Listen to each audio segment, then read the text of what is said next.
ጆ ለምን አሰማኝም? እጅ አትሆንህም። አንተ ልጅ አማሃል እንዴ? ምን አርጋ ነው ይሄን አልመጣላት? እኔ እሷን አልጠላትም፣ አንተን ግን እወድሃለሁ። ስትጎዳ ማየት አልፈልግም። ኦኬ ነው ወይስ ትፈልጋታለህ? ምን ማለት ነው? ልቀቀኝ ወደዛ። እየጠበኩት ነው ያንላ ልታልቢኗ ማታ ይወጣላ። ገንዘብ ፈልጌ እንጂ ምን ይወደዳል? በይ ደህና ብር ተቀበይ። አንቺ ጆ እንደምታስበው አይደለም። እኔ እኮ ለቀልዴ ነው ያወራሁት። እንደምታስቢውማ አይደለም፣ እውነትሽን ነው።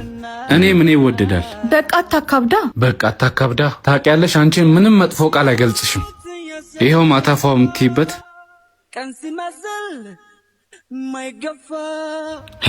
ሄኒ ምንድን ነው? አንተ ልክ ነበርክ።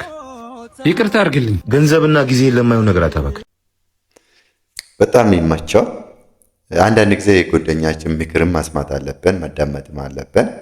ጓደኛው ልክ ነበረ፣ ያየው አይቷል።